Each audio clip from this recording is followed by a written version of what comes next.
What is up, though, Lions fans? It's your boy, Motor City Don Pity. You know what it is. The Motor City Cats back at it. Came to give you stats, not static, whatever you do. Whatever you do, make sure you keep your Lions news pragmatic. I see something that happened. Hold on. What happened here? Hold on. That wasn't supposed to be. What happened to that? You said you was low. What happened to that? What happened to that? All right. I had to make a change here. Something I thought I did last night, but I didn't. So just had to change the thumbnail a little bit. Just had to change it up. All right. So that is what that is. All right. Today, we are going to be talking about the things. The things that we're going to be talking about have to do with the Detroit Lions. We're going to do some mock drafts. We're going to do all that stuff. You know what we do. It's a Freaky Friday. You know what I mean? So we're going to freak out this content.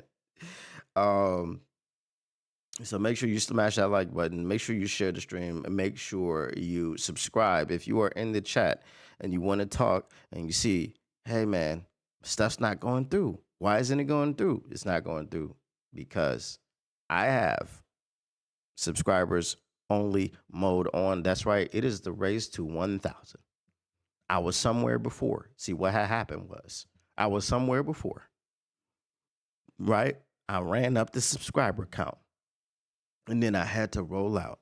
So right now, I'm just trying to get my peeps back. You understand what I'm saying? Right now, I'm just trying to create the same environment that I created before. So this is what we're trying to do. All right. Let's start it off with some breaking news. Now, this breaking news is not Lions specific, but it is specific to the Detroit Lions. You see what I did there? The reason it is not Lions specific is because it has nothing to do with the team that is the Detroit Lions, but it is Lions specific, just like it is rest of the league specific, because it could serve to shake up the entire NFL draft landscape. What do I mean by that? All right. Well, a report came out that Derek Carr, his season of 2025-2026 is in jeopardy. That is right. He may miss the entire NFL football season due to a shoulder injury. So why does that affect the draft? Well, I'll tell you. It affects the draft because New Orleans, now without a quarterback, what might they do? New Orleans is at number 9 currently, okay? And if they don't have a QB, they're going to have to do something. Are they going to roll with Spencer Rattler? Almost, I see, because now I know Spinny, right? Because I know Spinmo Rex, I got to be real careful. Shout out Woodward Heavyweights, right? Spencer Raxter and Spencer Rattler are different people. Spencer Rattler is on the New Orleans Saints as a quarterback. Whether he will be the backup quarterback or the starter this year, I guess we'll have to wait and see. And Spencer Raxter is the co-host of the Woodward Heavyweights. So shout out Woodward Heavyweights. Hold on, let me pull that up for you. All right. I had it here. There we go. So I'll give you the whole thing. New Orleans Saints quarterback Derek Carr is dealing with a shoulder injury that could jeopardize his availability for the 2025 season. Sources told NFL Network's Ian Rappaport. Carr is weighing all potential options, including surgery. The 34-year-old quarterback has served as the Saints' primary starting quarterback over the past 2 seasons. He signed a 4-year, $150 million deal with New Orleans after being released by the Las Vegas Raiders. And also, he has said previously this offseason that he will not be taking a cut, right? He's not taking a pay cut to stay with the New Orleans Saints. So New Orleans was already kind of in a pickle when it came to their quarterback situation, because if they don't want to continue paying Derek Carr his yearly salary, He's not going to take a pay cut. He's not going to agree to maybe a restructure. I don't know if he would or wouldn't. I mean, a restructure is not a pay cut. A restructure is just generally getting all your money up front, right? Or a large chunk of your money, not all of it. So they might convert uh 50% of the remaining to a signing bonus and give them that so that they can get some salary cap relief because the New Orleans Saints always need salary cap relief. They're always in cap hell. Um, so that was that. But now they're dealing with this. Carr agreed to terms on a revised deal that converted. There we go. See? All right. That converted his 2025 salary cap into a signing bonus last month. The revision helped create nearly $31 million in cap space for the Saints prior to free agency. Do you see when I tell you I know the cap? I know the cap. It's not cap. I'm not capping when I say I know the cap. Okay. I didn't even know they did that because I don't follow the Saints. Okay. But reading is fundamental. As I just read one more sentence further, they said exactly what I just told you. Okay. So they did that. His entire salary for this season has been converted into a signing bonus, created $31 million in cap space. All right. The veteran signal caller will have a $20.4 million cap hit next season, according to Over the Cap. The four-time Pro Bowler was limited to 10 games last season because of various injuries. Carr led the Saints to a 5-5 mark as a starter, passing for 2,145 yards, 15 touchdowns, and 5 interceptions with a 67.7% completion rate. Derek is obviously a really good quarterback in this league, head coach Kellen Moore said during the NFL's annual league meeting. Head coach Kellen Moore. It's hard to get used to. Per New Orleans Football. Again, I think we've been pretty consistent as we've gone through this process with the restructure as we give ourselves some flexibility from a roster standpoint. Backups Spencer Rattler and Jake Haener split starting duties while Carr was sidelined in 2024. Jake Haener ain't it, bro. he just ain't. Ben DiNucci fills out New Orleans quarterback depth chart. The team could opt to use the number 9 overall pick in the NFL draft later this month to select a signal caller. The Saints own a 14-13 record with Carr under center over 2 seasons. The Fresno State product has thrown for 6,023 yards, 40 touchdowns, and 13 interceptions since signing with New Orleans in March 2023. So using the number 9 pick to select a quarterback, I don't think is what they're going to do, because if you're going to do that, you're most likely going to get a Jackson Dart. And if you believe any of the stuff that is going on around Shedeur Sanders, which I do not believe, okay, Shedeur Sanders was one of, if not the most accurate quarterbacks in college football this past season. Regardless of what you think of his father, regardless of what you think of whatever, oh, he pats the ball or whatever, dude, you want your quarterback to hit wide receivers that are open or need to be thrown open. Now, that's where the anticipation comes in, because the windows are a lot smaller and they close a lot quicker in the NFL. But you want your quarterback to be able to hit wide open wide receivers. Well, if a guy does it at a 70+% rate, like Jared Goff did, right? Everybody was in love with the fact that Jared Goff was over, well, not everybody, but was over 70% in his accuracy for the entire NFL season. Why would you not draft a rookie that could do that for you coming in because his father is Deion Sanders? That's crazy, but NFL teams do crazy things all the time. So what I think is going to happen, regardless of, so here's the thing. I don't know how the New Orleans Saints feel about Jackson Dart. Okay? But let's say in this scenario that the New Orleans Saints take Jackson Dart. Who else is high on Jackson Dart? I've heard the Pittsburgh Steelers are pretty high on Jackson Dart. So now the Pittsburgh Steelers may get antsy and try to move up to number 8. Or they may just see how the chips fall. And once Jackson Dart is off the board at number 9, Then when they come up at 21, they're going to have to shift who they were going to pick. We're sitting at 28. You understand how this can have a ripple effect across the entire draft? Okay.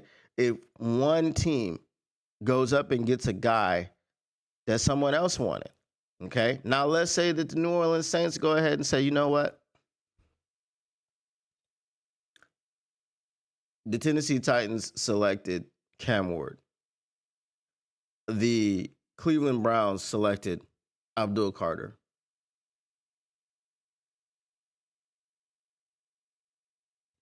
The New York Giants signed both Russell Wilson and Jameis Winston. So you go, maybe the New York Giants, maybe they'll be willing to play ball here. Maybe they'll be willing to ride out the season with Russ and Jameis as their starter and their backup, and then they'll try to address the quarterback position next season because they're probably not going to be great, and they're probably going to be picking high in the top 5 again, definitely probably the top 10. That is the expectation for the New York Giants, whether they have Russell Wilson or not.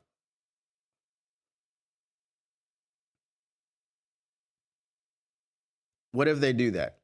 What if they're willing to do that as the New Orleans Saints? Let's trade up to number 3 and grab Shedeur Sanders. Okay. Now, that leaves other teams within the top 10. Okay.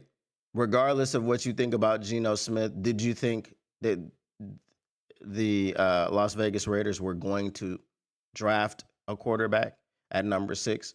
Maybe they would, maybe they wouldn't. I mean, they did just give Geno Smith a 2-year extension, so probably not. Okay. What do you think about the New York Jets?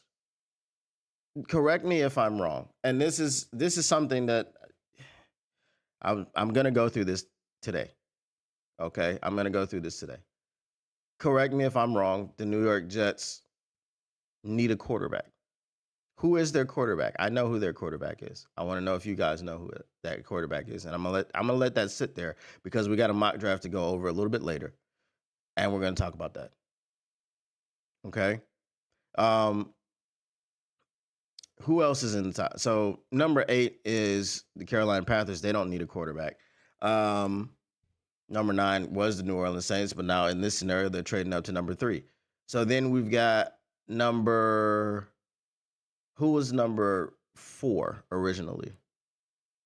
The New England Patriots. New England Patriots don't need a quarterback. Number 5, Jacksonville Jaguars think they don't need a quarterback, but I think they need a quarterback.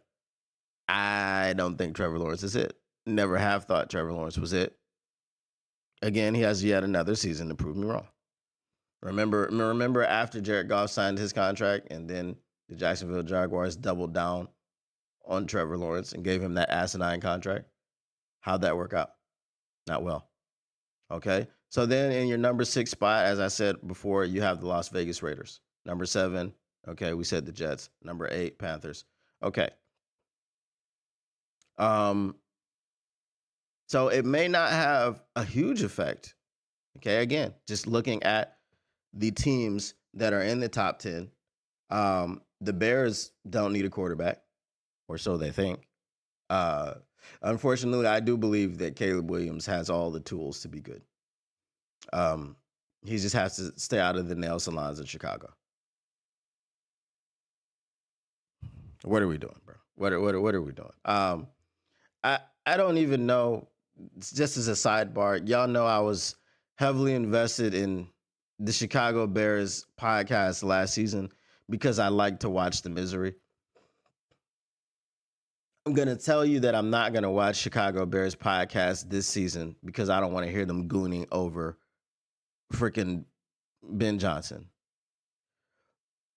But I'm going to tell you if there's start to be some cracks, if the Bears stumble out of the gates, I'm going to watch the Chicago Bears podcast.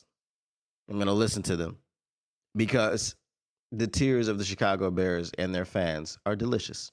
I make smoothies out of them. I make drinks. I make slushes.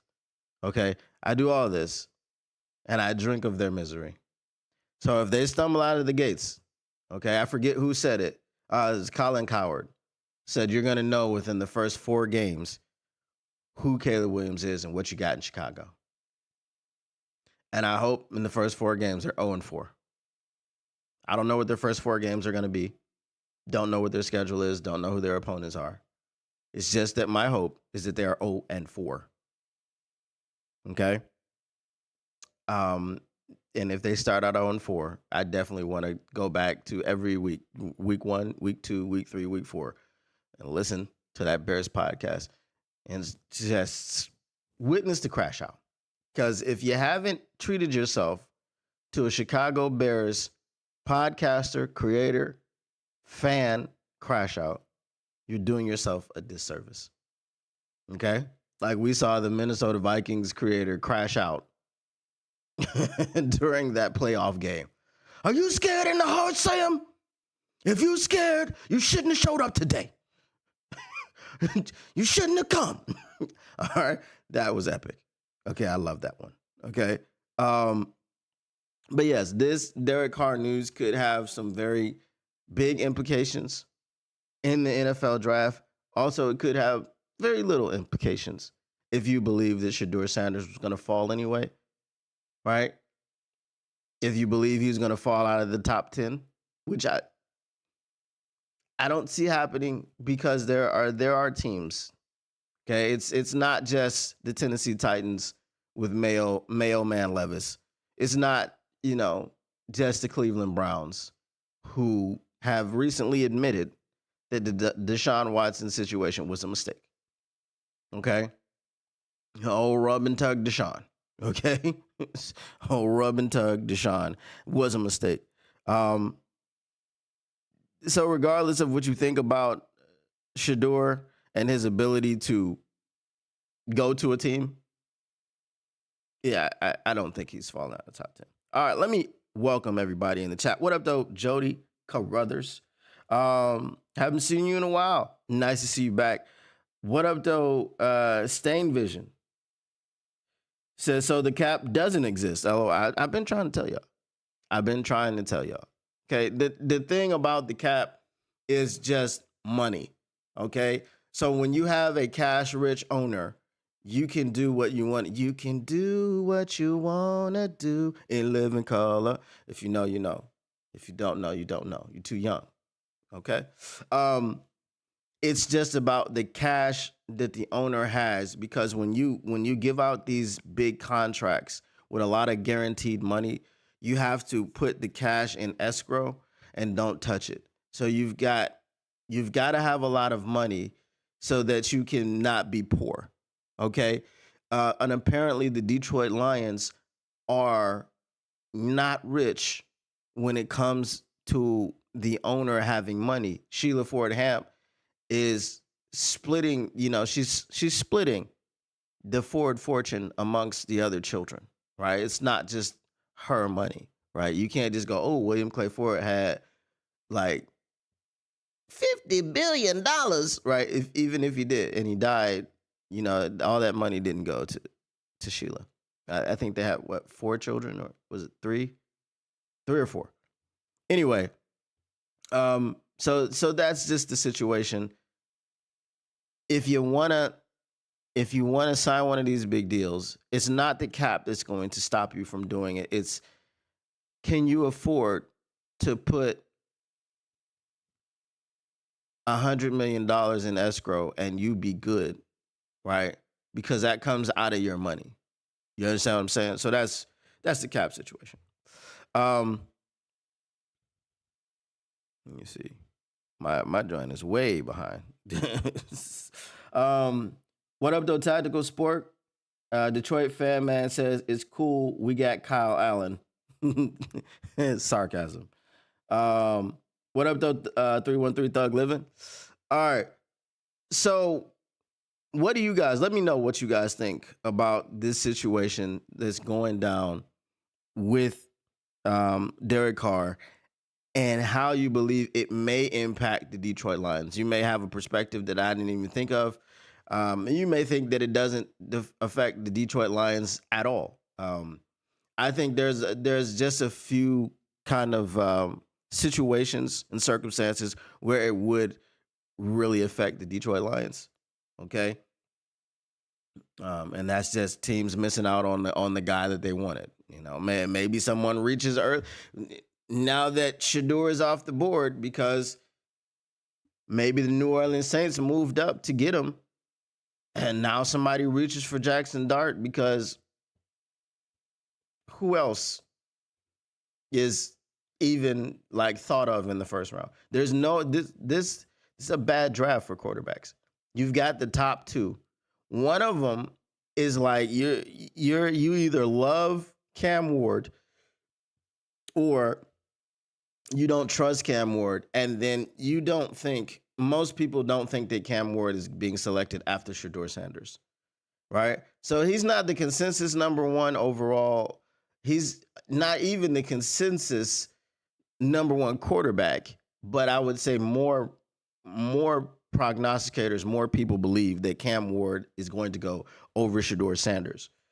And then the only other person that you can mention is Jackson Dart. You can't mention Will Howard. Okay, Will Howard had a disastrous combine. You can't mention Quinn Ewers. You can't mention any of the other quarterbacks that are coming out. Do you know why Quinn Ewers came out? I'm gonna tell you why Quinn Ewers came out of college and didn't go back to back to college and into the transfer portal. All right. You remember the Dave Chappelle killing them softly when he was talking about people looking at DC from, I think it was from Virginia. And he was like, not yet. It looks dangerous. Okay, that is the opposite of what Quinn Ewers did. Quinn Ewers was like, I see my opportunity. There is not a quarterback in here that's worth a damn. Sold. I'm leaving school. I'm getting into the draft because Quinn Ewers knew that if he was going to go in a draft class that was strong with quarterbacks, he might as well stay in school because he ain't getting selected until like the third round. Maybe now he'll get selected in the second. Okay. So 313 Thug Living says Henry Ford Sr. Was forced to bow down to the government during his time at the top. Really an untold truth in America, but Sheila is the best Ford by far in the Lions history. No, I feel you. I feel you for sure. Martha was pretty good too. Until she loved Jim Caldwell. And then she allowed the disaster, which was Quinn Trisha. And that's kind of unforgivable, you know? So I know Martha's old. She's like 95. I ain't going to speak ill because she's Sheila's mom. Okay. And we love Sheila. So we ain't gonna say nothing. But Martha, you was wrong for that. Okay. You was wrong for that. I ain't going to call you out your name, Martha. I ain't going to do that. You know, I'm going to respect my elders and everything and know my role. Okay. And stay in my place. Yeah, I ain't going to talk out of turn. But you was wrong for that. You was wrong for Quinn Trisha. You was wrong for it. Okay, and the thing you did, you stepped aside and you let Sheila go ahead and deal with it. I appreciate that. She was wrong for that. All right. Tactical Sports says, yeah, the Saints are going to have to make a move if Carr can't go. Don't think I would want to rely on Rattler. No. and then if Carr misses this season, he's got one more season on his deal. Right? Are you re-upping a guy? Excuse me. Are you re-upping a guy that just came off of an injury to his shoulder as a quarterback? As a quarterback, you need your shoulders. Okay, it's part of your throwing motion. It didn't specify if it was his throwing arm or not, but it probably was. So are you re-upping that guy after he's missed the entire season and just rolling the dice, or are you just going to go get your quarterback of the future? Okay, I think that you probably just going to get your quarterback of the future. I don't think you're going to stand pat. All right. So let's get into that mock draft that I was talking about. Let me go to my trusty saved situation. Oh, there was another thing that I wanted to talk about, but I'm gonna get into the mock draft first. It's about referees. That is not what I wanted, my friend. Okay, here's the mock draft. All right, so this mock draft comes from The Score, Dan Wilkins, senior NFL writer. Okay. So, number one, it is not a surprise. He has Cam Ward. Number two, he has Travis Hunter. Number three, he has Abdul Carter. Number four, he has Will Campbell. Number five, he has Mason Graham. Here's the thing.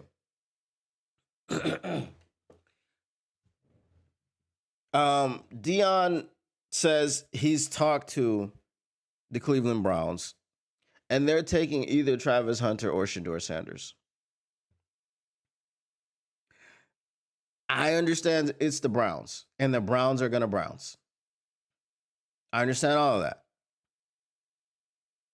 Do you really believe that after the owner comes out and says to you, the media, the people, the public, the fans, we made a mistake with the Deshaun Watson thing.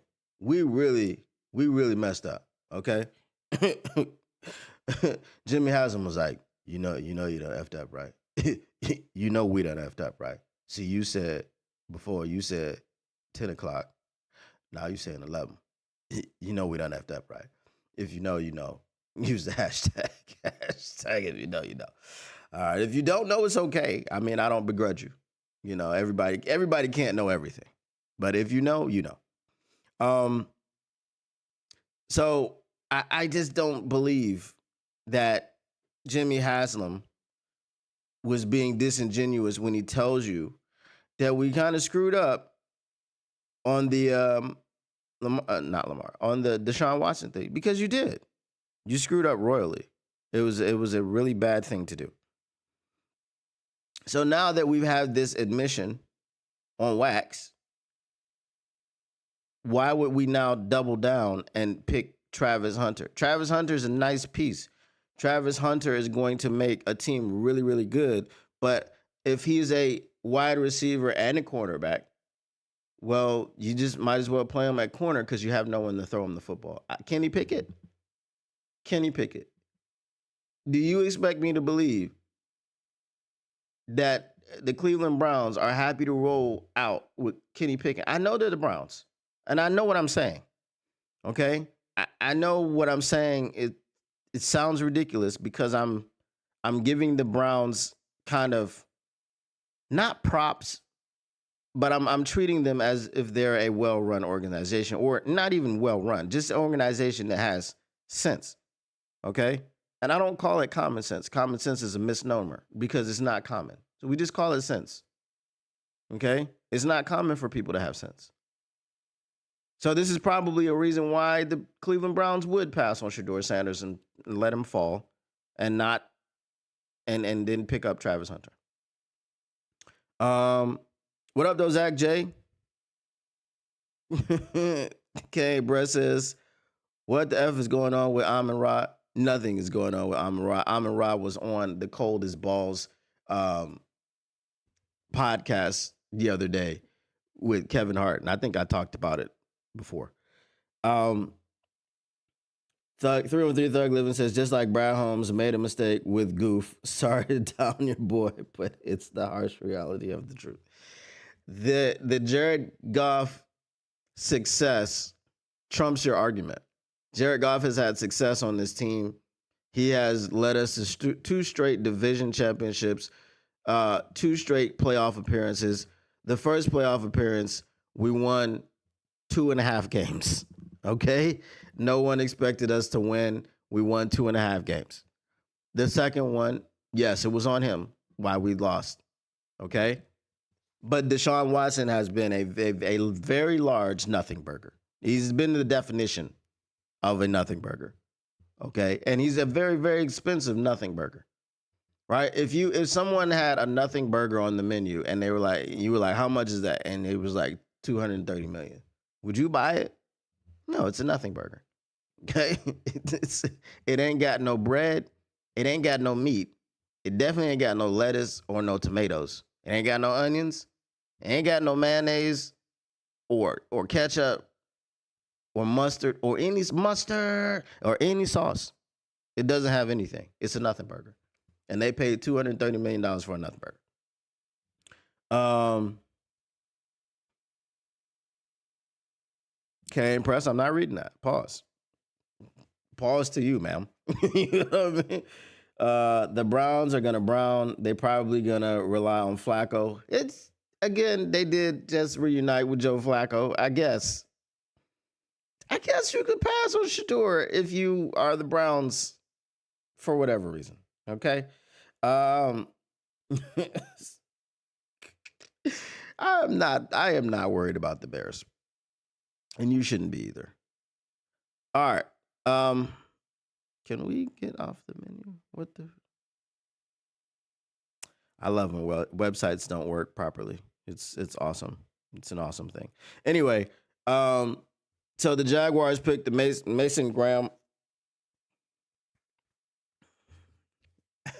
I don't do hot takes, but if Shador Sanders falls and he goes beyond the Cleveland Browns and the New York Giants, I think that the Jaguars should draft Shador and trade Trevor Lawrence.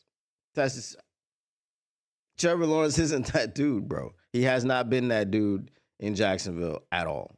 Okay, he's the only thing he's done is he's come back on a team in the playoffs after he threw 4 interceptions in the first half and won the game because the team in the what was it, the LA Chargers, couldn't muster 3 points in the second half. And that wasn't because Jacksonville's defense was so good and so great. It's because they had a terrible head coach. And they have a quarterback who was Matthew Stafford in Detroit. He couldn't get the job done.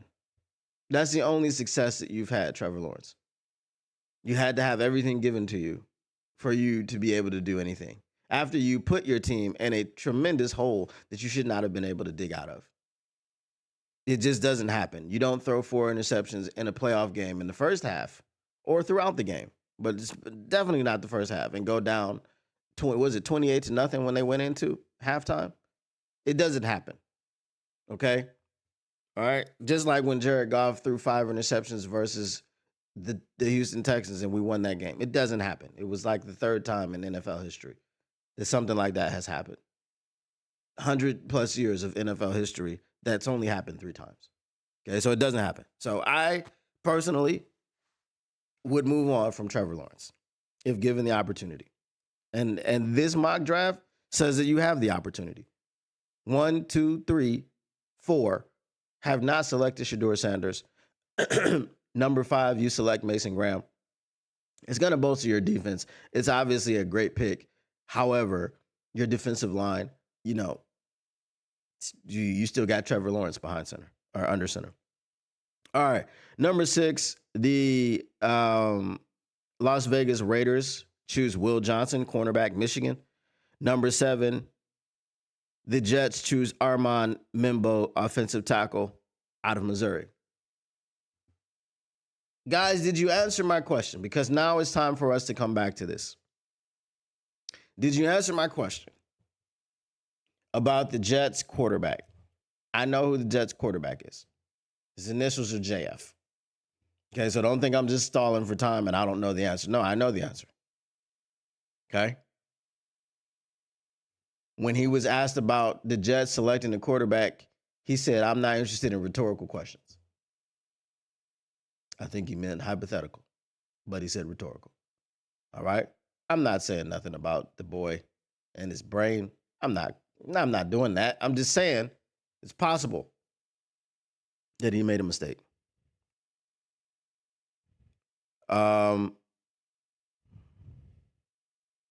Okay, tactical sport, got it. 313 Thug Living says women in the chat. Yes, I can ignore your comment. K, because it's very plausible. I ain't saying no stuff like that. Justin Fields, who is a glorified running back. All right. That is the quarterback of the New York Jets. Okay. Hey, I'm walking here. Okay. Justin Fields being the quarterback of the New York Jets and Shedeur Sanders being available at that pick. And instead of going with Shedeur Sanders, they go with an offensive tackle to protect whom? Aaron Glenn has a firsthand look at Justin Fields. He knows what it's like to play Justin Fields twice a year. He knows what it's like to beat Justin Fields. He knows what it's like to lose to Justin Fields. He knows how to beat Justin Fields, which means that Aaron Glenn knows the weaknesses of his quarterback. If you know the weaknesses of your quarterback and you got a guy who's super accurate, Justin Fields isn't the most accurate guy. Justin Fields has got a great arm, right? He can overthrow a receiver by 10 yards, 60 yards down the field. He can do that. And he has done that regularly throughout his career. So you mean to tell me that Aaron Glenn has a firsthand account of all of the warts and all of the of the benefits of the quarterback? And I believe that the warts outweigh the benefits because he's on his third team in 3 years. You gonna tell me they're not gonna select Shedeur Sanders? I mean, it's the Jets are gonna Jets. If it's the GM's call, and we know what Aaron Glenn wants because we know where he came from. We know he wants continuity with the GM. We know he wants that Brad and Dan relationship because that Brad and Dan relationship has led to a very fast turnaround for these Detroit Lions. So fast that in year 4, we were talking about Super Bowl or bust. Right? In year 3 of Quinn Trisha, we were hoping there was no year 4. Okay. And year 4, in year 3 of Brad and Dan, okay, was it Brad Campbell, as I call him? We were talking about being one half away from going to the Super Bowl. In year 4, we were talking about Super Bowl or bust. We were 15-2. So Aaron Glenn is going to want a similar type of situation in New York. He knows the importance of working hand in hand with the GM as he is the head coach. So when it comes to player acquisition, both of them need to be sold on the guy. You can't sell me on Justin Fields. And I hope Shedeur goes before the Jets pick because I don't want to be wrong here. Okay. I just don't want to. I don't want to. I'm going to go out on a limb and say I want the Jets to be successful because I want Aaron Glenn to be successful. Okay. F. Ben Johnson. This is Osama Ben Johnson all day, right? You already know what it is with me. When I see Ben Johnson, chitty, chitty, bang, bang. It's on and popping. You know what I'm saying? I would be one of those people that says to his face, he's Osama Ben Johnson. And how the hell did you go to the Bears? I would say that to him because he said in an interview that, people in Detroit just, you know what I'm saying? They just barking. They ain't sparking. They ain't about that business. They are not 10 toes down in Detroit. Because they talking all that noise behind my back. But when I come back and I see them, because I be in the streets in Detroit. This is verbatim, Ben Johnson. If y'all ain't heard it, go check it out. He said, I be in these streets. He said, my fam is still there. You know what I'm saying? I be on the east side. Yeah, I be at Coney. I be like, where J-Mo at? You know what I'm saying? I be like, where J-Mo? Which one of y'all fools is Kane? You know? Which one of y'all fools is Kane? All right, If you know, you know. Use the hashtag. But he said this. Whenever I go back to Detroit and I see the people, and they're very, respectful, and you know what I mean? They don't go crazy. They're not really about that action. They're not about that life. All that Detroit swag and all that, you know what I'm saying? Detroit's a rough city, man. All that I heard ain't true. This is what Ben Johnson is saying. Okay? That's what Ben Johnson is saying. So I would be one of those people to let him know. It ain't sweet over here. You know what I'm saying? It ain't sweet over here, bro. You wearing the wrong colors around here, homie. You know what I mean? You know what I'm talking about? Anyway, so I don't think this pick makes sense to have Justin Fields as your quarterback and you pass on Shedeur Sanders. Okay? If you want to tell me that Shedeur Sanders is arrogant, if you want to tell me that Shedeur Sanders is cocky, and we're good on Shedeur Sanders because he's arrogant and cocky, and we're gonna go with a guy who's not gonna win us game, a guy who even while winning went out to 4-2 in Pittsburgh, got benched, a guy who sat there and still lost his starting job to a guy who told you in the offseason when they signed him that he could have success in a non-quarterback role. Russell Wilson said this exactly about Justin Fields. This is not an exaggeration. Go look it up. Russell Wilson said, I think that Justin Fields can be successful in a non-quarterback role. And as soon as Russell Wilson came back from injury, and as soon as he was healthy enough to play, he supplanted Justin Fields, who came out to a 4-2 record. So Mike Tomlin didn't have enough faith in Justin Fields to go an entire season with him after he started out 4-2. 4-2. Like most teams in the NFL, if you told me we played 6 games and we were 4-2, they would be happy with that record. Right? So this is the guy who you're going to roll the dice on when you have the chance to get a quarterback who can be extremely successful in the NFL, who has worked with Tom Brady and Tom Brady is in love with. That's the guy that you're going to pass on for Justin Fields. Okay. I just wanted to call out the asininity of this pick. I just feel like I feel like the pick was just in there for variety. It's not in there for people to actually believe it's going to happen. Zach J says Aaron Glenn wanted a running QB because we always got cooked by one. No problem, because Shedeur Sanders can run. Right? He may not be a Justin Fields runner, but I would trade off what Justin Fields can do with his legs. Okay, because Justin Fields is a hard dude to bring down, but Justin Fields is not polished as a passer. Shedeur Sanders is. Shedeur Sanders can scramble. He can get out of the pocket. He can get down the field and get you a first down. You don't have to, Lamar Jackson can do both. Okay, Lamar Jackson is continuously and continually developing as a passer. Right, he led the league in passing, until the very end last season. Okay, he led the league in rushing from a quarterback position. Okay, he's a true dual threat because both of the threats are even. Right, he can kill you downfield with his legs. He can kill you downfield with his arm. Justin Fields can't do that consistently. So you take Shedeur Sanders.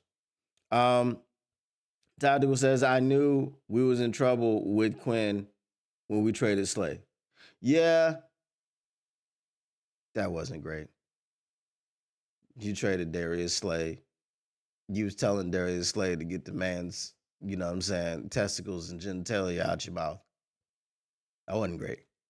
313 Thug Living says, MCC, do you believe in Shedeur as a perennial Pro Bowler? Because I don't think he'd be a major bust. Shiloh will be a Hall of Famer, in my opinion, in the right system and scheme. Wasn't Shiloh the one getting cooked at the Senior Bowl. Um, I don't think Shador will be a major bust.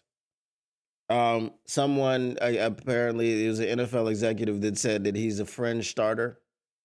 Okay, so if he's a fringe starter with an accurate arm, do you think he's going to be better for you than Justin Fields, who is also a fringe starter but doesn't have the skill set to be a well, I don't want to say competent. I don't want it to sound like I'm saying he's dumb.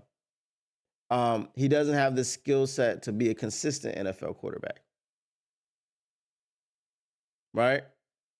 So which one would you rather have?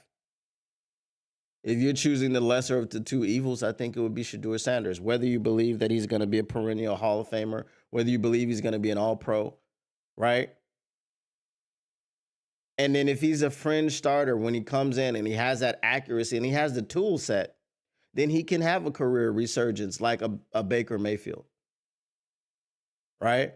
If he's not the all-star guy, or the Pro Bowler when he comes into the league, you give him some time, he can develop because he has the tools, right? Justin Fields doesn't have them. That's why he's on his third team in 3 years. That's all I'm saying. Detroit Fan Man says, this is refreshing. I've been listening to draft coverage through work today. Most analysts been quite anti-Sanders. Others seem rough on his talent. Glad to hear a take that views him optimistically. Well, I try to be optimistic. I don't have no horse in the race. I have 0 horses in the race, or was a dog in the fight, horse in the race. So I just try to be, consistent with what I see. But I appreciate that you appreciate my takes, man. I appreciate you. I appreciate that you appreciate me, and I appreciate you. And everybody wants to be appreciated. That's all we want. Appreciation in life. Okay. If you got people in your life that you don't appreciate, take a minute out of your day to appreciate them. Okay. All right. All right. So number 8, Jalen Walker. I think again with Jalen Walker, if all you want him to do is get to the passer, I guess that's you take him at number 8. If you're looking at he's gonna have to move to edge because I'm not sold on his pass rushing or his ability as a linebacker. They do list him as an edge here because he's not really a linebacker.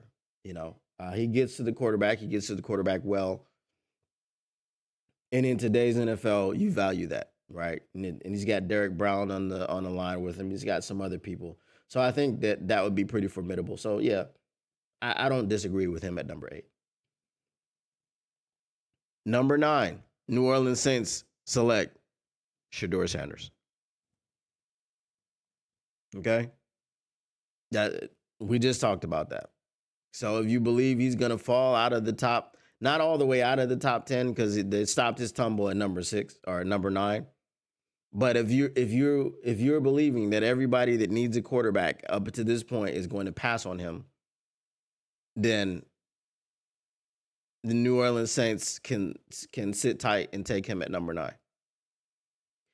I just don't know if you'll have many opportunities because they could go 1-2. Cam and Shador could go 1-2. If you're just going to rely on the Browns being the Browns and the Jets being the Jets, then you can sit there at number 9 and not give up anything and watch them fall to you.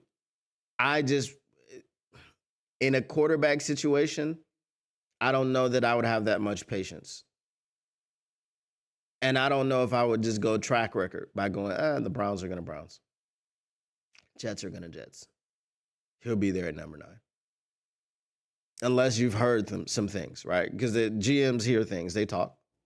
So unless you have some inside information on the Browns going to Browns and the Jets going to Jets, I think you got to trade up. At least to number 3. Like once you see what the Browns are going to do, if the Browns Brown, there's now a 50% chance that you can get Shador Sanders because you're waiting for the Jets to jet. All right. But then again, the New York Giants are the wild card to get Shador Sanders. Because I don't believe in Russell Wilson anymore. And it's not because Russell Wilson is he's old. He's cooked. They let Russ cook and he's now cooked. Okay? He can still throw the moon ball. All right? But when he wasn't able to transform that Pittsburgh Steelers offense. Now maybe it's just because of the brand of football that the Pittsburgh Steelers play. Like it's just 3 yards in a cloud of dust, and it's been that way forever. So maybe when they try to get some deep shots down the field, um, actually it hasn't been that way forever. Let me stop lying. It's been that way since the end of Ben Roethlisberger's career. Okay, so you tried to restore some of the downfield play that you had with Ben Roethlisberger when he was good, and you just couldn't with Russell Wilson. So whether it's the curse of the Pittsburgh offensive philosophy or Russ is cooked, we'll see. I guess if they don't draft Shador, even if they do draft Shador, you're probably going to have Russell Wilson start, right? At least for the first half of the season, it's Russell Wilson. Um, hello. So now flip it. Who you got as the most overrated prospect in the generally accepted first round guys? Um, the most overrated prospect. Let me think about that. All right, I'm gonna go through. We'll go through the rest of this first round, and I'll tell you who my most overrated prospect is. Okay, because I haven't really put that to thought. There are some guys, like I said, I don't really like Jalen Walker, but at number 8, if you're taking him just as an edge, you know, I'll take it. But does that mean he's my most overrated? I don't know. I think for if the Panthers want him to come in and just be an edge rusher, I think he's a fit. As a linebacker, he's just not. He's not complete enough for me. And that would be too high to take him if you were taking him as a linebacker. But as an edge rusher, I'm okay with it. Number 10, the Bears get Ashton Jeanty. Here's a question for the chat. Who would you absolutely crash out about if the Bears picked? Ashton Jeanty to me is good, but the reason I don't fear Ashton Jeanty is because the Detroit Lions are very good stopping the run. Now, we have had a few issues with tackling, and he does break a lot of tackles. He's got that contact balance, but he also hasn't gone against NFL talent. And he also wasn't great against Penn State when they were in the bowl game. So you kind of look at Jeanty and go, is he going to be what he was at? Is he going to be in the NFL what he was at Boise State?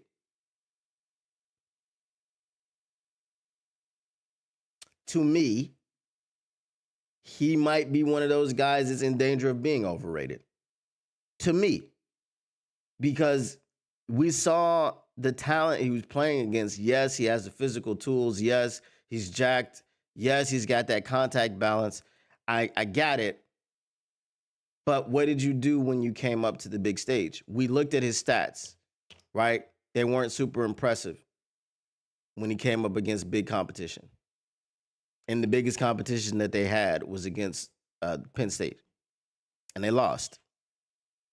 Okay? Because Ashton Jeanty he wasn't Ashton Jeanty. He wasn't that dude like that. So, I don't know. Maybe he's my most overrated. We'll see. Will Johnson would hurt my heart if Chicago got him.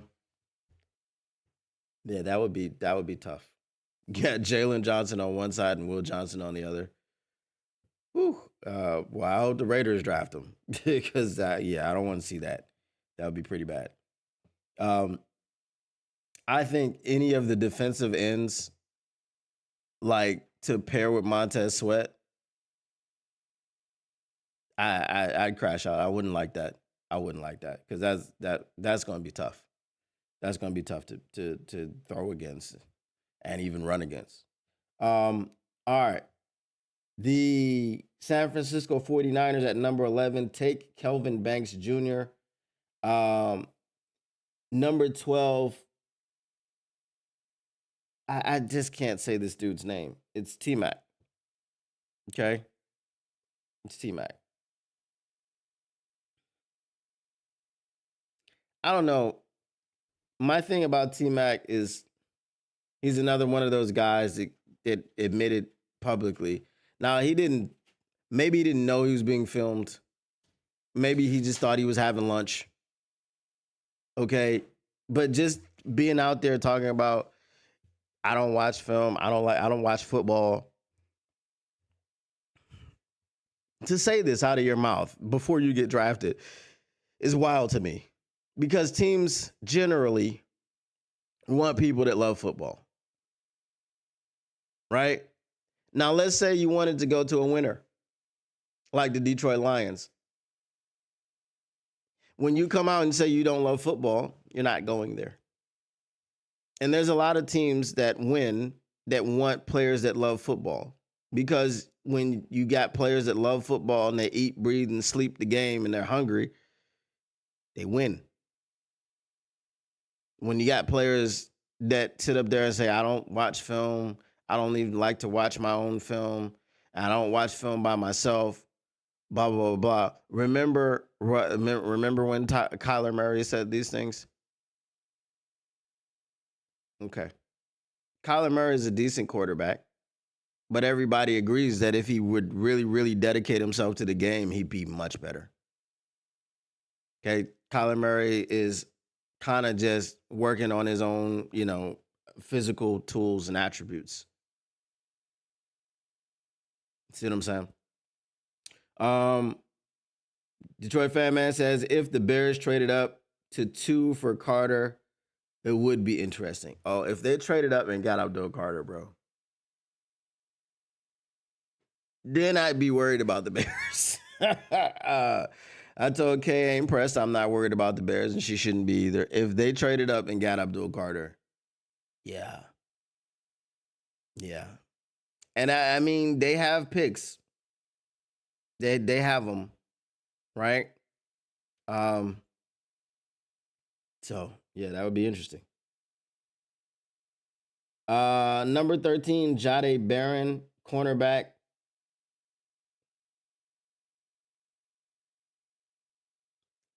I don't really know what the Dolphins need. They may need a new coach.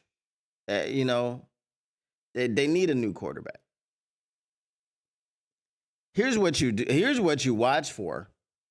You watch for the Dolphins to trade up to get Shedeur Sanders. If Shedeur Sanders starts tumbling towards the Saints, you trade up and you get Shedeur Sanders. You can't look. Tua, he's not that guy. He's not. He just isn't. And he can't stay healthy.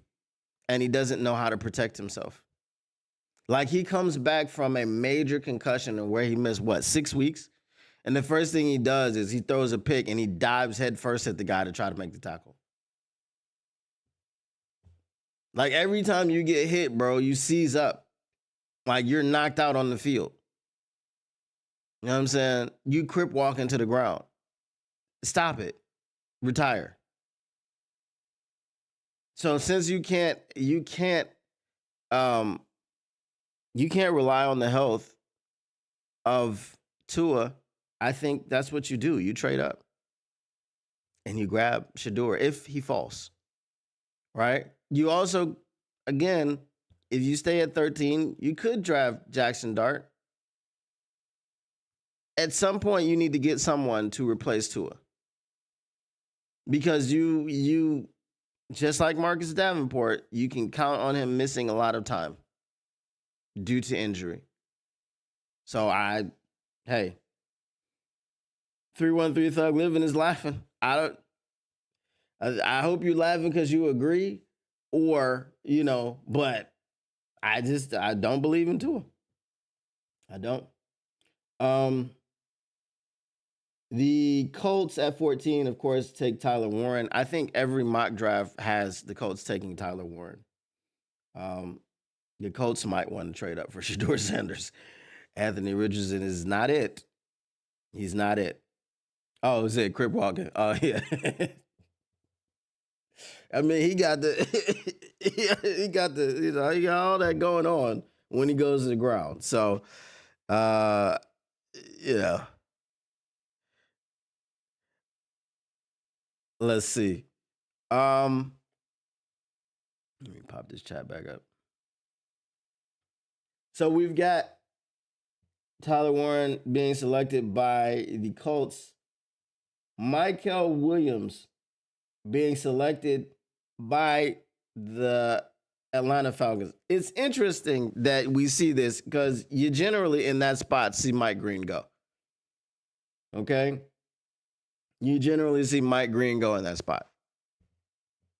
I think if you're looking for a pass rusher, I understand that Michael Williams played at Georgia and the Falcons want to keep him home, whatever.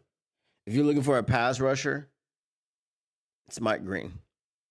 The moves that he has, the pass rush plan that he has, had 17 sacks last season.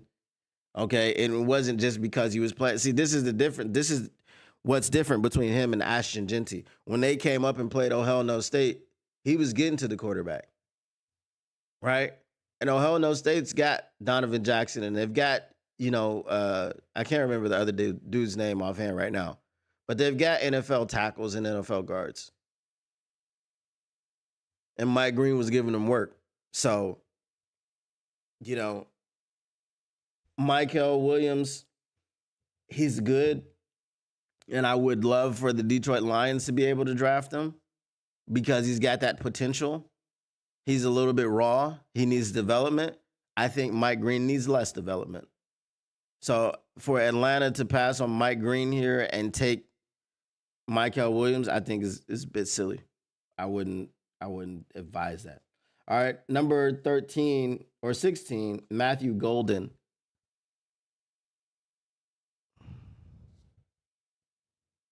Matthew Golden goes to the Cardinals. Again, Mike Green's on the board. Yeah, I wouldn't take Matthew Golden here. Mike Green is no longer on the board at number 17. He goes to the Cincinnati Bengals.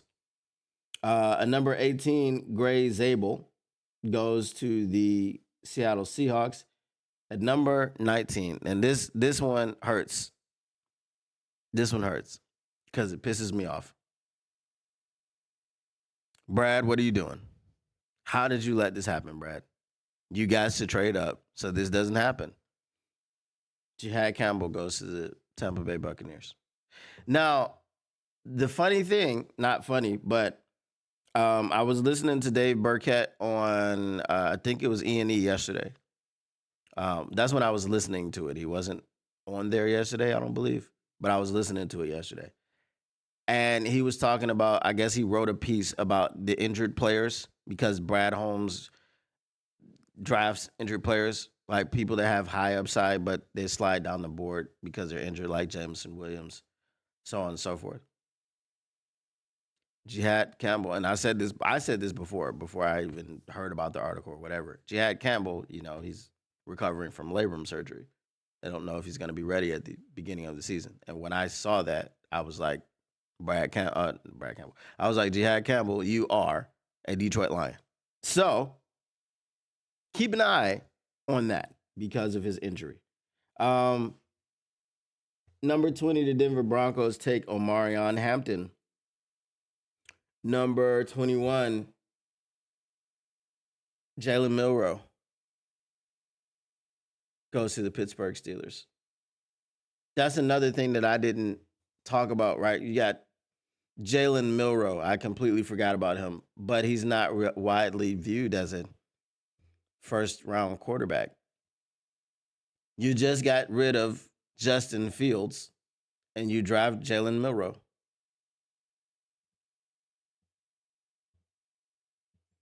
Do the Pittsburgh Steelers have a quarterback? They don't. I mean, are they still trying to get Aaron Rodgers? You just got rid of Justin Fields and now you draft Jalen Milroe. Is there much of a difference? Is my question between the two.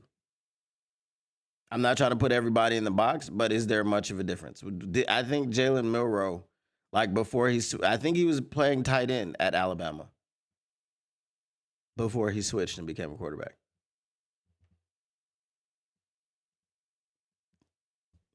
I don't know. I don't like the pick, but I don't root for the Steelers. So I don't care. All right, number 22. The Chargers select Kenneth Grant. Now, here's where things get a little bit annoying. The Chargers selected Kenneth Grant. I don't think they're going to do that, but remember, he is a Michigan guy, and Harbs is over there. So it's possible, right? Number 23, the Green Bay Packers select Shamar Stewart. Number 24, the Minnesota Vikings select Malachi Starks. Number 25, and this is a stupid pick. This is a stupid pick. The Houston Texans select Emeka Egbuka. Can Emeka Egbuka line up across from a defensive tackle or a nose tackle or an edge and protect CJ Stroud? You just got rid of Laramie Tunsil. So the guy that you decide to replace is Tank Dell, not Laramie Tunsil? Makes no sense. Make it make sense. Your line was Cheeks with Laramie Tunsil. Laramie Tunsil was the only person worth a damn on your line. You trade him. I don't even remember where they traded him to. You trade him. You got assets back for him. And you sit at 25. And I believe Armand Minbo was the only one taken. Was Will Campbell, was he taken? Yes, Will Campbell was taken at number 4. Okay? So you had tackles, you had guards, you have everyone to pick from, and you draft a wide receiver.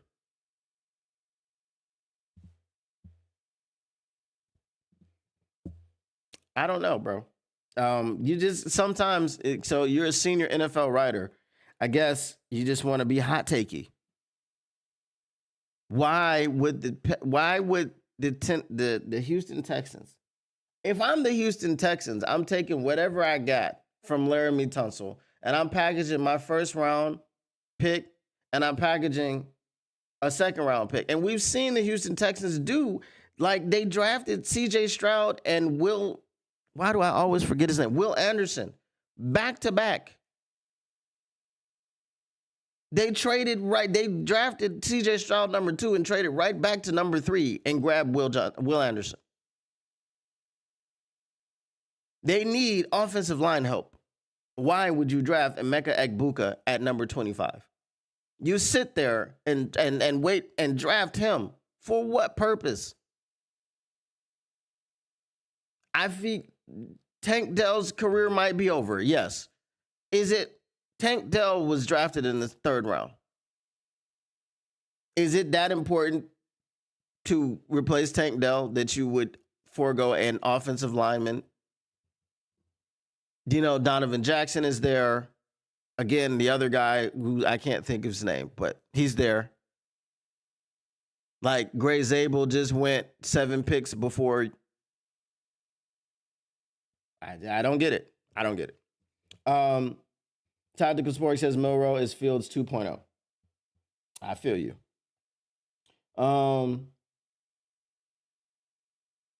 Colston Loveland goes number 26 to the Los Angeles Rams.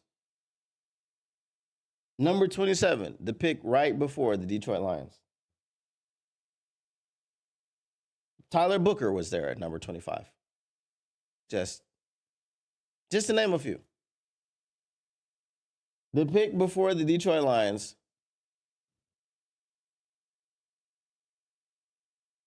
The Baltimore Ravens select Donovan Ezraku. The pick right after the Detroit Lions, the Washington Commanders select James Pierce Jr. The pick after number 30, which is, and I think y'all know what I'm doing here. The pick after the Bills, because they selected a cornerback. The Kansas City Chiefs selected Derek Harmon, defensive tackle. And the last pick of the first round, the Philadelphia Eagles select Walter Nolan. The Detroit Lions passed on all of those people, and they selected Tyler Booker. Which makes me even more upset at the Houston Texans for not taking Tyler Booker, for taking Emeka Egbuka.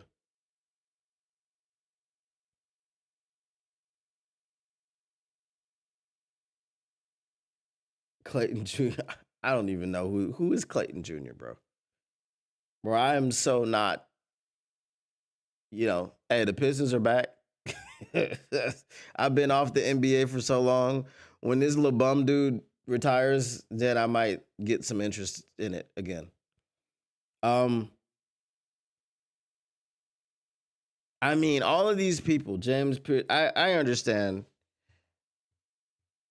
The James Pierce thing, he's such an ass. He's such a terrible guy. Such a bad human being, bad teammate. He can't be coached. He's uncoachable. People were breathing sighs of relief when he left Tennessee. They just couldn't deal with him anymore. But there wasn't a single team not at his pro day. Who were you going to see at Tennessee? Who? Who were you going to go see?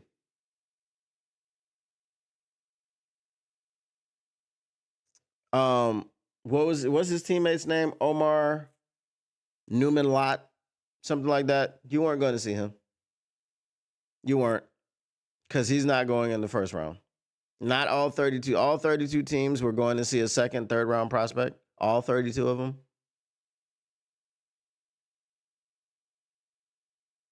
Make it make sense.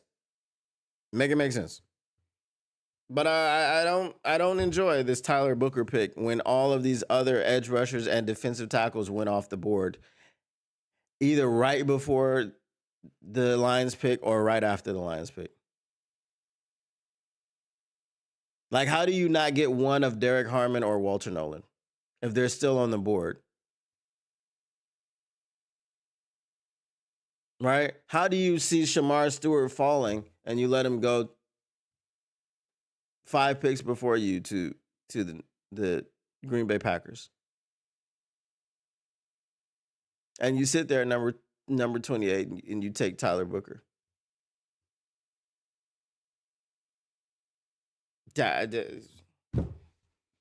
Okay. All right, Detroit fan man says, any thoughts on David Walker? Crazy tape, no competition, day 3 DE. Yeah, we talked. Isn't he the one that goes to he was a bear. What was that school? That tiny school? We talked about him. Me and KG talked about it before. He is pretty tiny. He's pretty tiny. And yes, you're right. He has no competition. So I think he's an undrafted free agent. I think you bring him in and see what he can do as an undrafted free agent. I'm not gonna draft him. I'm not drafting him.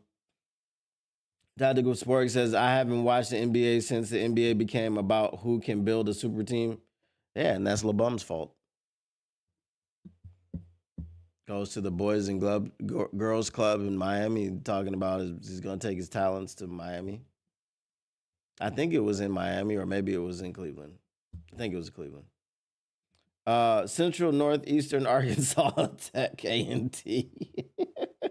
That about sums it up. That about sums up where he goes to school. Central Northeastern Arkansas Tech A&T. 6'1", 265 pounds. That sounds like a school from Key and Peele's skit, the East West Shrine game. Donkey teeth. Jamarcatwan Duke Marriott. I love the ball so much I want to marry it.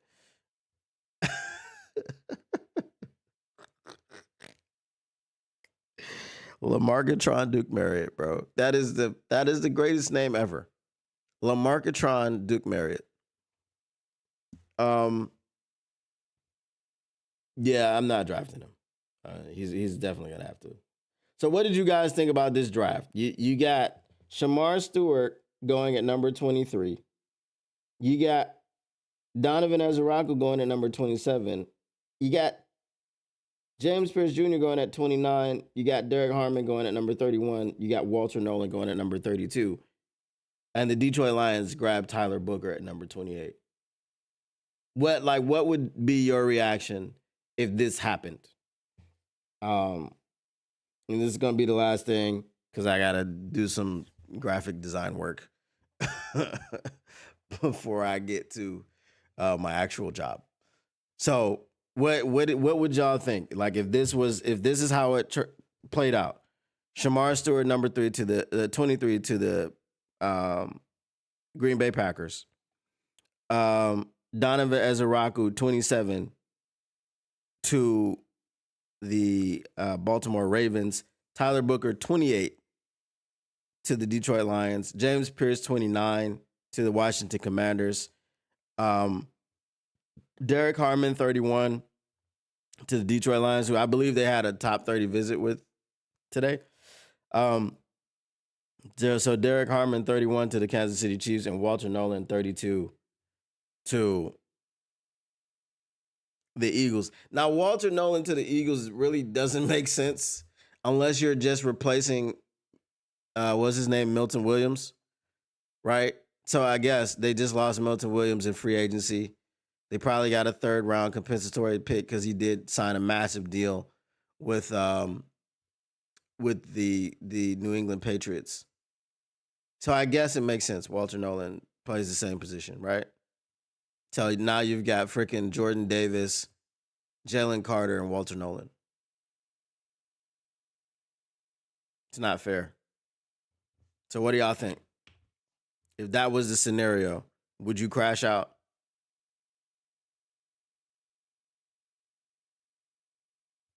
I would. I would. With all these people on the board, they can help our defensive line. I would crash out. Because you have really good offensive linemen every year in the draft. So you roll with Christian Mahogany, or I mean, you get a Tate Ratledge or someone like that in the later rounds, the second or the third round. I just don't like. I don't like.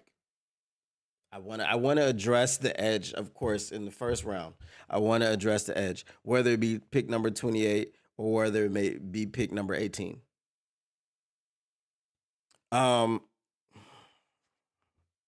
Now who's my most overrated? He says, I need the best lineman at 28, no matter the position. That didn't happen here. Well, it was an offensive lineman. So, I think you mean defense, yeah. Yes, not a fan of what they do to the Lions in that draft. At least they don't have us trading back. Okay, I'll get your sentiments on that one quickly. What do you think about the trade back possibilities? I personally hate it, but I understand it. I understand it. In this scenario, you're not getting Kenneth Grant. If Kenneth Grant is a guy that's going to fall out of the first round, and then you can trade back, and also you can grab, you can grab a defensive tackle as in Kenneth Grant at number 34, and then you can draft. I'm sorry. Yeah, like I've seen mocks where you got both Nick Scorton and Kenneth Grant, and if you were able to do that because you traded back, then I would do it. But are you getting Nick Scorton at number 60? Are you gonna have to trade back and then trade up? Right? Um, I'm sorry, I think it was Josiah Stewart and Kenneth Grant, or Josiah Stewart and Nick Scorton. Okay. Either way, like either one of those scenarios is good, but you're gonna have to trade back and then trade up. And they've been heavily, like I said, they've been heavily linked with Josiah Stewart. The last time they met with someone on 3 different occasions, his name was Sione Vaki, and he was drafted in the 5th round. So,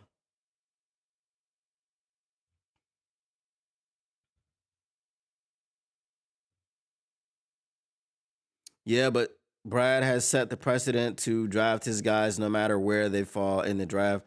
I've never seen Brad trade out of the first round because he's never done it. Um, but I have seen him trade back up into the first round.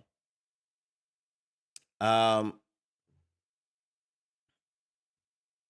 if that's the scenario, could you get 2 trade ups? If you got 2 trade ups, that would be crazy because if you're trading up from 28 to 20 or to 18, you're trading up about 10 picks to get an edge rusher.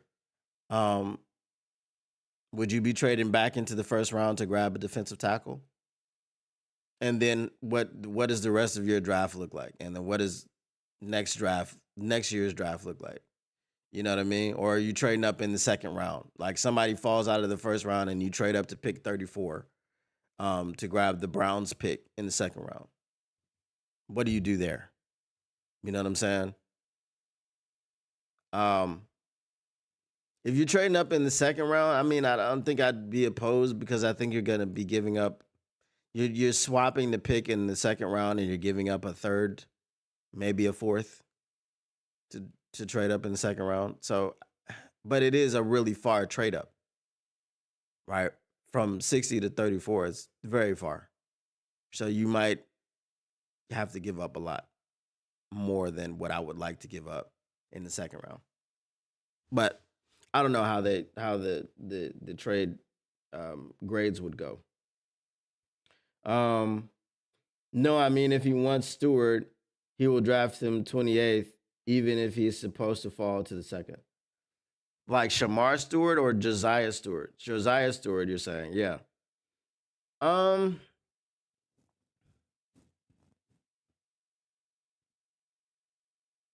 If Shamar Stewart is a guy, so look, just like Amon Ra, right? Amon Ra was his guy.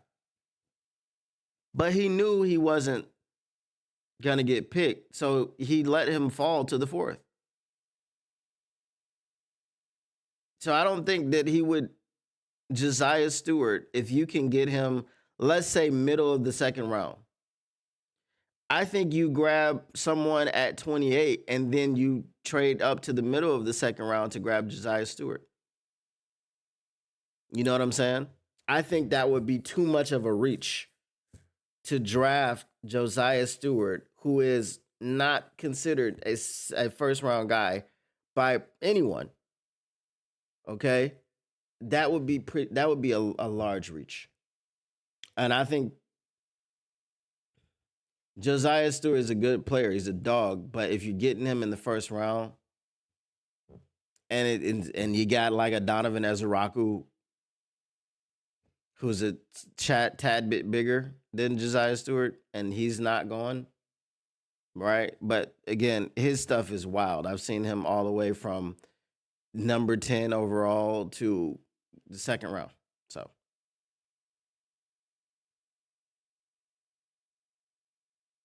I would be mad depending on who was on the board where you took Josiah Stewart, because I believe you can get Josiah Stewart later in the second round.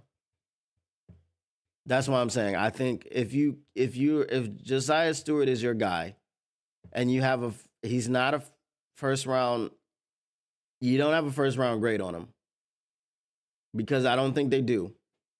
Right? You don't take him in the first round.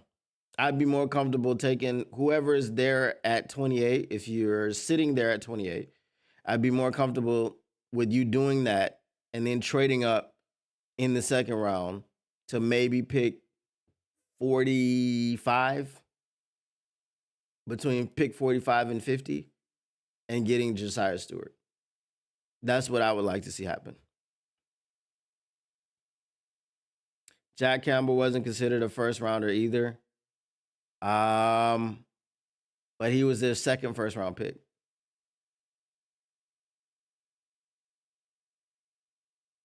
That's why that's the only thing I see there, right? Because you traded back from 6, you got Gibbs at 12, and you got Campbell at 18.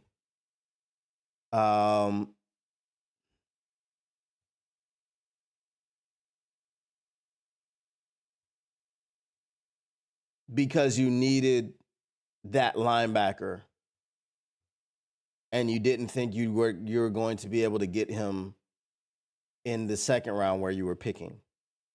Because I think you were picked 45. I don't think Jack Campbell was falling to 45. And then they got Brian Branch. And they traded up for Brian Branch. They traded with the Green Bay Packers and took him. So it just depends on what was Jack Campbell's grade. Was he early second round? Because he was early second round, and this is your second first round pick. Like I don't think they would have traded back to 12 and grabbed Jack Campbell. I don't think that would have been a thing. That would have been crazy. Right? Since Brad likes taking 2 of the same position, Scorton and Josiah at 102 would work. Then just let Brad cook in the second. So Josiah, so that's the thing. Detroit Fan Man is saying Josiah at 102, which is the third round. That's our third round pick. You see what I'm saying? So you see what I'm saying? Shout out Kirby Joseph. Yeah, so I just don't see Josiah being a pick in the first round if you're talking about getting him in the third round. That's a wild, wild swing.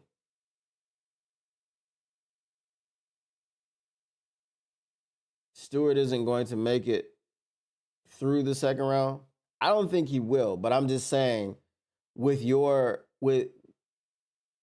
grades that people like, if you have a grade on a guy that's a third round grade, he's a second round guy, but you've got him graded also in the end of the third round. And I've seen it in other places. That's why I said probably middle of the second round. So it would probably be more feasible for Brad Holmes to take whoever he's getting in the first round and then trade up in the second round to the middle of it to grab Josiah Stewart. Yeah, that's what I'm saying. You say he's going mid-second. So I would be more comfortable with that. Mid-second should not be picked at the end of the first round when you can pick someone else and then trade up in the second round to grab him. I'd rather do that. There are maybe 10 DEs before you get to Josiah. He gonna fall a bit due to demand. Well, yes and no. There could be a run on defensive ends. And if there's a run on defensive ends, sometimes teams get desperate and they start grabbing. You know what I mean? So, and usually the run that I've seen, the run on defensive ends starts around the Atlanta Falcons pick at 15. Right? Because all of those people could use defensive ends. I don't care what you say. I don't think the Arizona Cardinals are passing on all these defensive ends because they have, what's his name? Is it Darius Robinson? I think it was Darius Robinson that they drafted last year out of Missouri, Southfield guy. I don't think you stand pat on Darius Robinson and you go like, let's draft a wide receiver. I think they would be drafting at the end, especially if the Atlanta Falcons were to draft Michael Williams and Mike Green is staring at you in the face. You're gonna draft Matthew Golden? I don't think that happens. I don't think that happens. Um,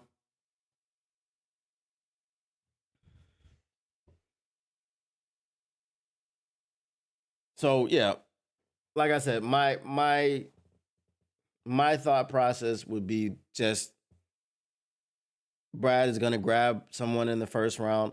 Hopefully it's an edge or a defensive tackle so that we don't have to wait until day 2, 24 hours later to see him address the defensive line.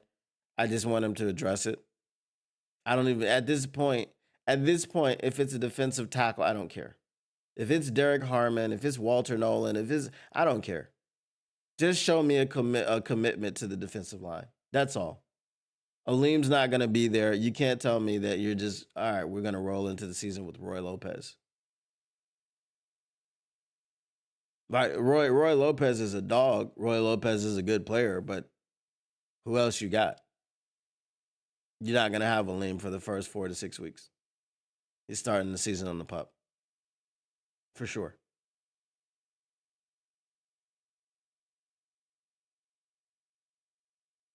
So I mean, and then you've got this first round guy for 5 years. You got him under control for 5 years.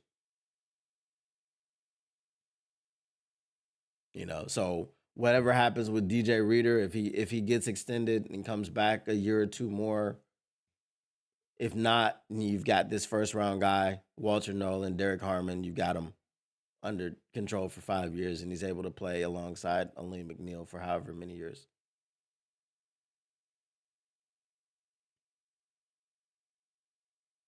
Just check the Tankathon big board. Josiah 79. Maybe Brad has to move up a bit in the third, but I think y'all are a bit too high on Josiah.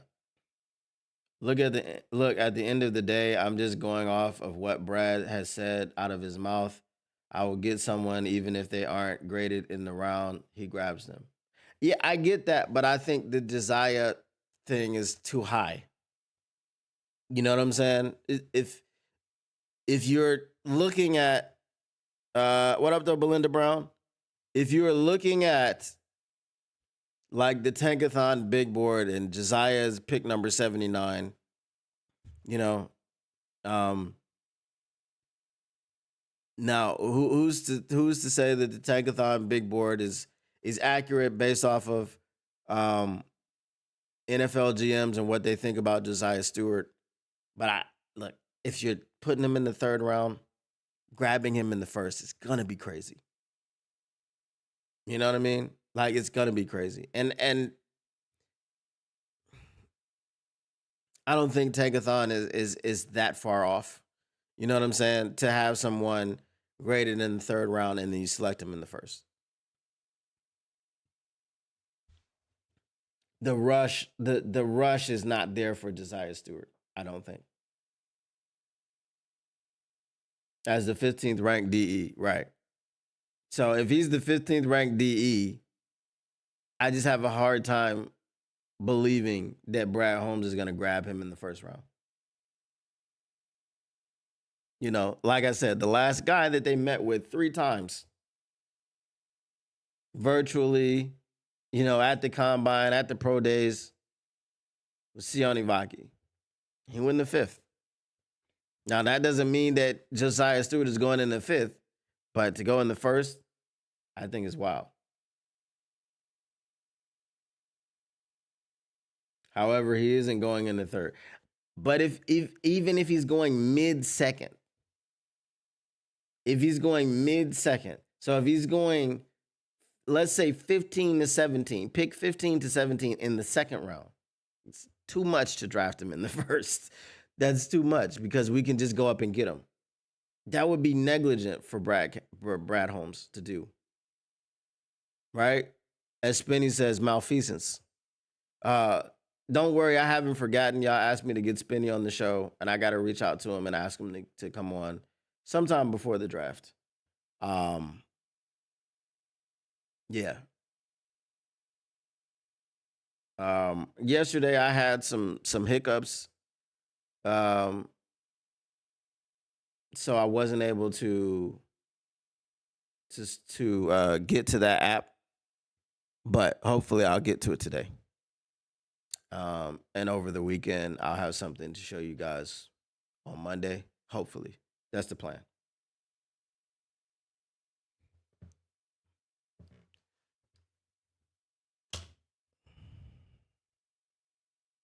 All right, y'all.